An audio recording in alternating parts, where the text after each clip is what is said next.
देखिए, अशोक के लेख हमें कहाँ कहाँ देखने को मिलते हैं। एक तो रॉक्स पे देखने को मिलते हैं, पिलर पे देखने को मिलते हैं और केव्स पे देखने को मिलते हैं। आज हम इस वीडियो में आपको रॉक्स के बारे में बताएंगे कि जो हमारे शिलालेख हैं अशोक के, वो रॉक्स पे कहाँ कहाँ पाए गए हैं। और ये बेसिकली दो पार्ट्स में डिवाइडेड है, एक तो मेजर रॉक्स और एक माइनर रॉक्स। तो इन रॉक्स पे बेसिकली अशोक के जो शासन के आदेश थे, ठीक है, क्या थे, शासन के आदेश कितने, 14 थे, इनके बारे में बताया गया। और ये अलग अलग जगह पे पाए गए हैं, जिसमें हमारा इंडिया पाकिस्तान भी शामिल है। तो ये 8 जगहों पे हमें पाए गए हैं। तो इसके बारे में मैं आपको बताऊंगा बहुत ही अच्छे तरीके से, ट्रिक के साथ। तो टकटकी लगा के देखना।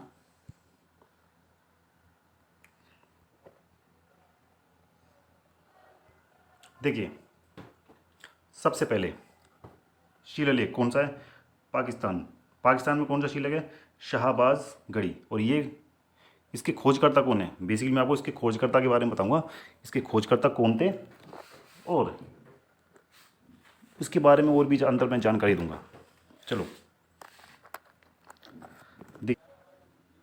ये जो दो शिलालेख हैं, शाहबाजगढ़ी और मनसेहरा, ये शिलालेख हमारे पाकिस्तान में पड़ते हैं, ठीक है।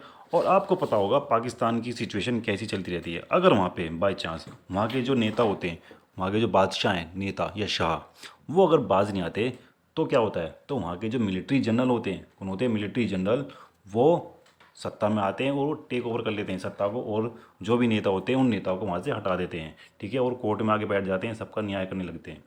तो क्या समझे इससे आप, अगर शाह, पाकिस्तान के शाह, शाह यानी बादशाह, तो बादशाह को शाह से रिलेट करो। शाह अगर बाज नहीं आते, ठीक है, बाज नहीं आते, तो क्या करते हैं, वहाँ के मिलिट्री जनरल उसको टेक ओवर कर लेते हैं और क्या करते हैं, वहाँ पे कोर्ट में बैठ जाते हैं। तो इस तरह से हम ये समझेंगे, जो शाहबाज गढ़ी है, शाहबाज गढ़ी की जो खोजकर्ता हैं वो कौन है, जनरल कोर्ट, ठीक है। तो आपको इससे इसको रिलेट करना है। बाज नहीं आओगे तो कोर्ट में बैठ जाएंगे, कौन बैठ जाएंगे, जनरल बैठ जाएंगे, ठीक है। अब देखिए, इसमें मैंने आपको एक चीज़ बताई है, बाज, ठीक है, बाज।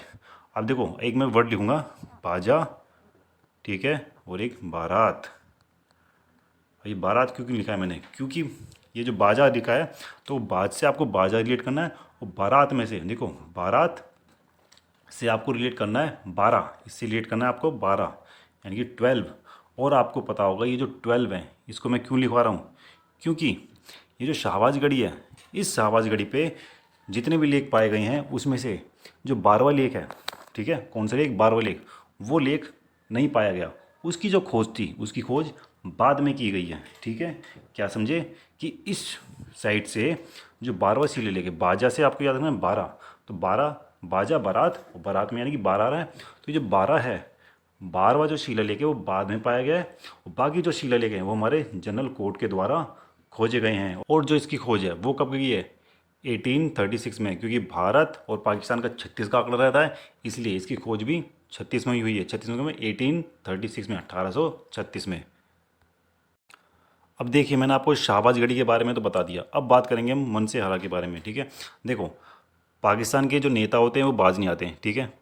क्या बोला मैंने, पाकिस्तान के नेता बाज नहीं आते हैं, ठीक है। लेकिन बट वहाँ के जो लोग हैं, वो लोग बहुत ही ज़्यादा अच्छे हैं, ठीक है, वो बहुत ज़्यादा शांत है, ठीक है। तो हम ये कह सकते हैं कि पाकिस्तान के नेता बाज नहीं आते, लेकिन वहाँ के जो लोग हैं वो मन से क्या है, देखो, मन से क्या है, वो हरे हैं, ठीक है, हरे हैं, ठीक है। तो मन से हरे हैं यानी कि वो शांत है। तो जो मन से हरे होते हैं वो शांत होते हैं, ठीक है, वो चालाक नहीं होते। क्या कह रहे हैं हम, जो वो लोग चालाक नहीं होते, जो चालाक नहीं होते तो यानी वो कनिंग नहीं है। इंग्लिश में अगर हम चालाक को लिखेंगे तो वो कनिंग होगा। तो कनिंग में क्या आ रहा है, देखो, कनिंघम। तो कनिंघम को आपको किससे रिलेट करना है, मन से, क्योंकि मन से वो चालाक नहीं है, इसलिए वो कनिंघम नहीं है, वो कनिंग नहीं है। तो मन से हरा की जो खोज है वो किसने की है, वो कनिंघम ने की है, ठीक है। तो मन से हरा से आपको किसको रिलेट करना है, कनिंघम को, क्योंकि वो चालाक नहीं है, तो ये यानी वो कनिंग नहीं है। तो मन से हरा, ये हो गया। अब इसके बाद एक और जानकारी आपको मैं देता हूँ, इसको ज़रा ध्यान से सुनना। अगर मैं, जैसे कि मन के आगे अगर मैं जोड़ दूँ आ, ठीक है, आ, और हर के आगे मैं जोड़ दूँ ते। अब इसको देखना मैं क्या कहने की कोशिश कर रहा हूँ। मैं ये कहना चाहता हूँ कि मैंने इस मन से हरा को 3 अलग अलग जगह लिखा है, 1 2 3, इसलिए लिखा है क्योंकि मैं आपको ये बताना चाहता हूँ, जो ये शिलालेख है, मन से हरा से जो शिलालेख पाया गया है वो 3 जगहों पे पाया गया, मतलब ये एक ही जगह तो है लेकिन वो 3 अलग अलग रॉक्स पे पाया गया है, ठीक है। और पाने के बाद वहाँ पे जो शासन के आदेश हैं, जो मैंने 14 आदेश बताए थे, वो अलग अलग तरीके से लिखे गए हैं। कैसे लिखे गए हैं देखो, जो पहला जो शिलालेख है, पहला शिलालेख पे 1 से लेके 8 तक शासन के आदेश लिखे गए हैं। कितने? 1 से लेके 8 तक। तो मैंने अभी यहाँ पे आपको अमन लिखवाया ना, आमन, तो मन से आगे मैंने आ लिखवाया, तो आ से आपको रिलेट करना है 8 को। क्या रिलेट करना है? 8 को, ठीक है।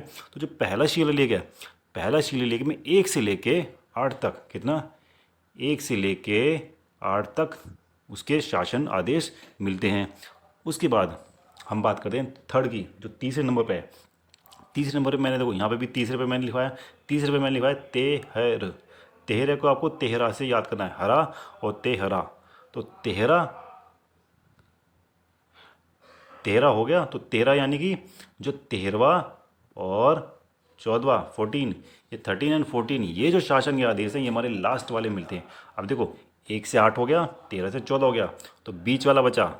बीच वाला जो शिलालेख है वो कौन सा होगा? वो होगा हमारा 9 से लेके कितना? 12, ठीक है। तो इस तरह से आप इसको आसानी से याद कर सकते हो। कैसे? कि मन से हरे कौन है? कनिंघम है, क्योंकि वो कनिंग नहीं है। कौन? पाकिस्तान के लोग। और इस तरह से मन से हरा को आप 3 पार्ट में डिवाइड कर लेना। मन से आगे लगाना आप अमन, क्योंकि वो अमन चाहते हैं, वो शांति चाहते हैं, ठीक है, वो लड़ाई नहीं चाहते वहाँ के लोग। तो आज से आपको 8 को रिलेट करना है। 8 को रिलेट करने के बाद फिर हरा, हरा से आपको ते उसके आगे जोड़ देना, और ते से क्या बनेगा? ते हरा।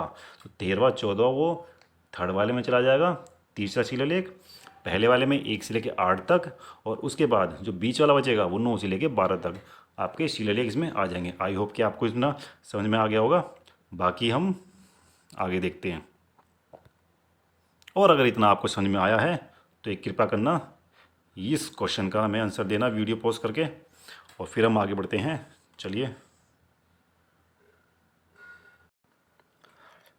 धौली और जौगड़, ठीक है, ये दोनों शिलालेख भी हमारे उड़ीसा में पाए जाते हैं। ओके, जैसे मैंने आपको भी बताया था थोड़ी देर पहले, किसमें? मनसेहरा में, ठीक है। मनसेहरा में हमें तीन शिलाओं पे हमें शिलालेख देखने को मिलते हैं। उसी तरह इसमें भी यहाँ पर, यानी कि धौली और जौगड़, यहाँ पर भी हमें 3 रॉक्स के ऊपर, तीन जगह के ऊपर हमें शिलालेख देखने को मिलते हैं, ठीक है। पहली, दूसरी, तीसरी, तीनों जगहों पर तीनों शिलालेख, अलग अलग शिलालेख देखने को मिलते हैं 1 से लेकर 14 तक। बट यहाँ पे एक डिफरेंस है। डिफरेंस क्या है? कि यहाँ पे, तो यहाँ पे एक डिफरेंस है। क्या डिफरेंस है? यहाँ पे 11 से लेके 13 तक, ठीक है, जो लेख हैं वो लेख यहाँ पे नहीं पाए जाते, ठीक है।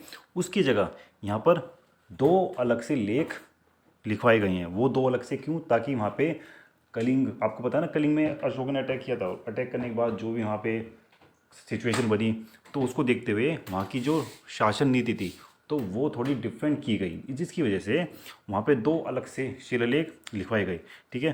देखो अब इसको कैसे याद करेंगे, ठीक है। आप देख रहे होंगे इसमें बेसिकली क्या हो रहा है। यहाँ पे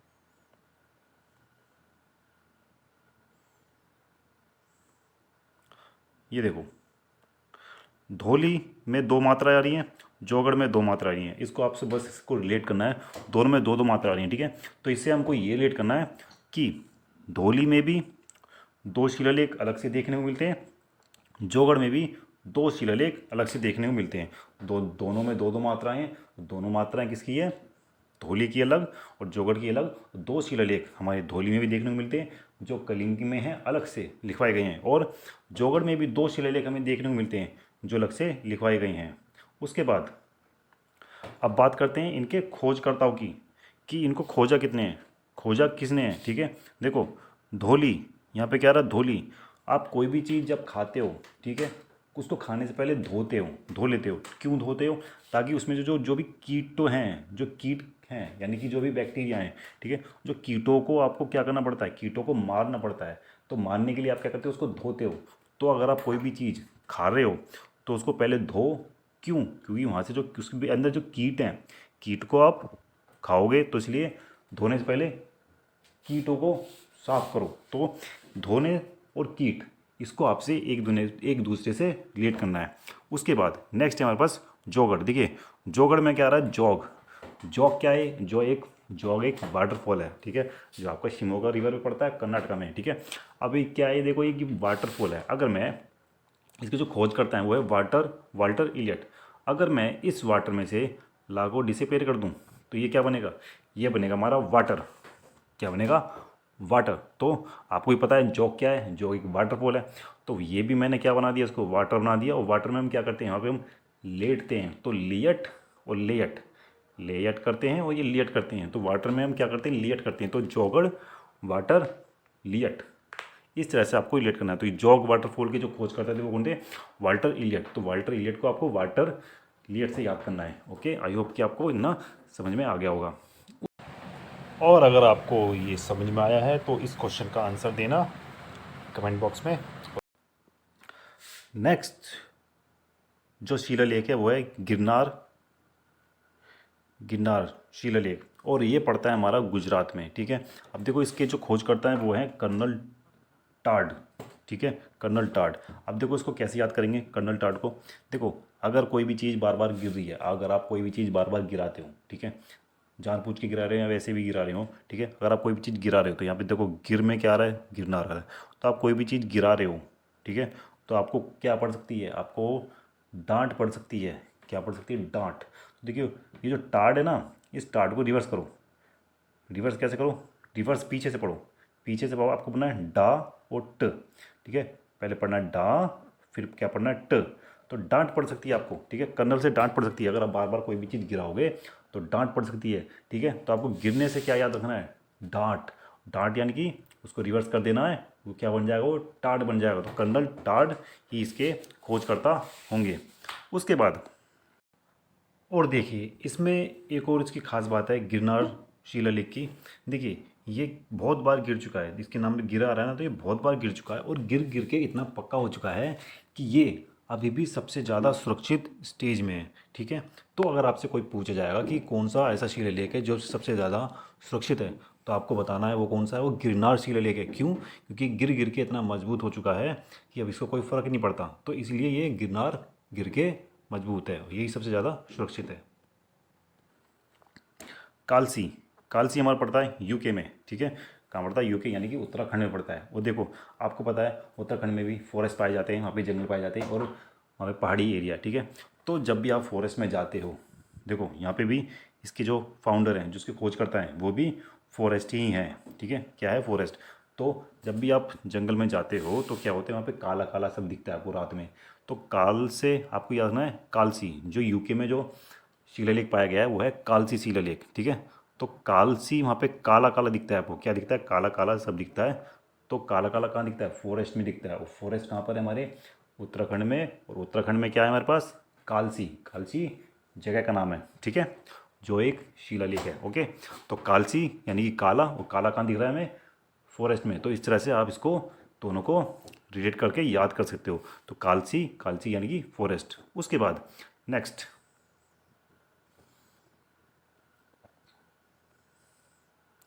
नेक्स्ट है हमारे पास एरगुड़ी, ठीक है।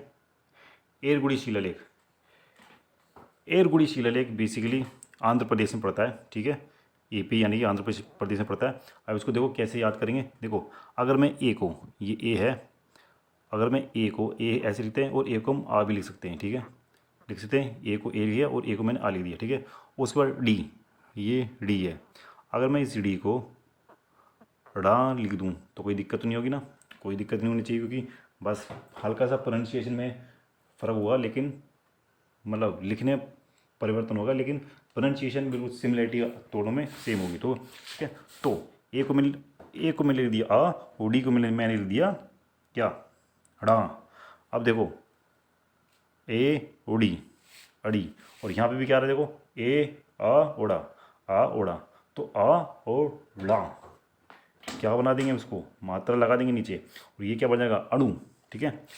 तो क्या बन जाएगा ये, अणु। और अणु से क्या है हमारा, अणु घोष। तो इसकी जो खोज करता है वो कौन है, वो है हमारे अणु घोष। तो एरगुड़ी में आपको क्या करना है, ए को आ बना देना है, और जो पीछे वाला है ड़ा, ड़ा को क्या बना देना है, ड़ा। तो क्या बन जाएगा, अणु, अणु, अणु घोष। ओके, उसके बाद अब देखो एक चीज़ मैं आपको और बताना चाहूँगा इसमें। मैंने आपको डी पकड़ा, ठीक है, डी पकड़ा और आ पकड़ा, मैं ये दोनों पकड़ा, ठीक है। तो एक तो मैंने राइट से पकड़ा डी और लेफ्ट से मैंने आ पकड़ा, ठीक है।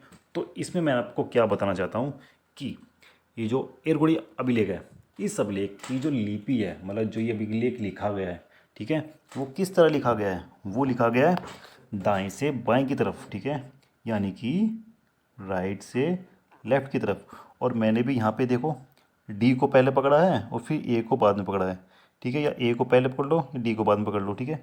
तो हमें क्या याद रखना है कि जो शिलालेख है इसमें मैंने आगे पीछे दोनों को डिवाइड कर दिया है, ठीक है। तो यहाँ पे क्या होगा, यहाँ का जो शिलालेख है वो भी बेसिकली लेफ़्ट टू राइट और राइट टू लेफ़्ट जा रहा है, ठीक है। और शिलालेखों में क्या देखने को मिलता है कि जो वो लिखे गए हैं, ठीक है, वो लिखे गए हैं बाएं से दाएं, ठीक है। और ये जो शिलालेख लिखा गया है वो लिखा गया है दाएं से बाएं, ठीक है। तो इस तरह से आपको ये याद करना है, ठीक है। तो एड़ू एरगुड़ी हमारा अणुघोष हो गए, ठीक है। उसके बाद देखो सोपारा, सोपारा की खोज भी ये शिलालेख है, ये हमारा एमपी में पड़ेगा, तो इसमें शायद कुछ बताने के लिए है नहीं। वीडियो अच्छा लगा तो उसको कर देना लाइक शेयर सब्सक्राइब।